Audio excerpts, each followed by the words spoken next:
lama ini salah satu pasien kami seorang ibu-ibu usia 41 tahun dari aktivitas di bawah mencuci kandang kucing beberapa waktu, mungkin sekitar setengah jam begitu. Begitu bangun, dia merasa kesakitan yang sangat luar biasa di area pinggangnya.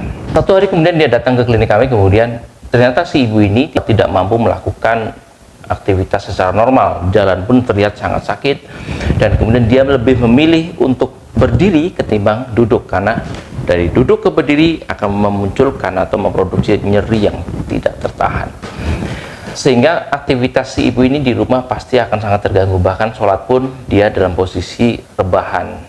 Pertanyaannya, apa yang terjadi? Nah, khusus pada pasien kami itu, setelah pemeriksaan terjadi adanya disc bulging. Apa itu disc bulging? Nah, disc bulging adalah bahwa sebelum ke sana, susunan struktur tulang kita, tulang belakang kita, itu dibatasi oleh bantalan sendi yang sifatnya kenyal sebagai shock breaker atau shock absorber, sebagai peredam kejut supaya antar tulang tidak ketemu secara langsung.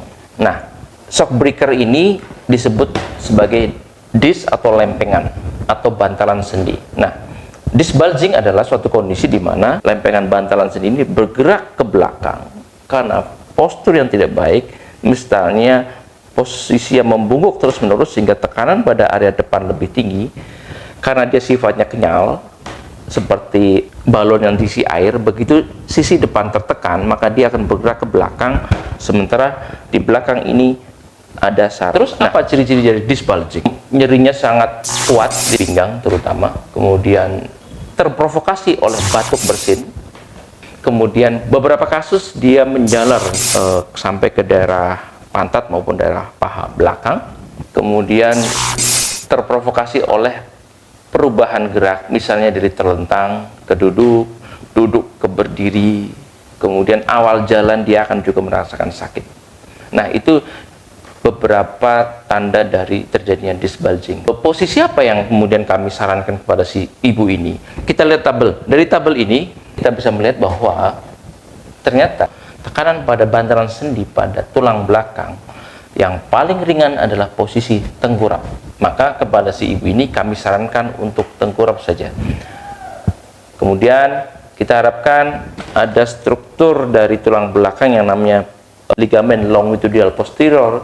Dia sedikit demi sedikit akan mengembalikan bantalan sendi ini masuk ke posisi awalnya, sehingga disarankan kepada pasien-pasien dengan kondisi disc bulging adalah mengurangi tekanan interdiskal, yaitu pada posisi tiduran tengkurap. Nah, mudah-mudahan informasi ini bermanfaat. Jangan lupa subscribe, like, and share.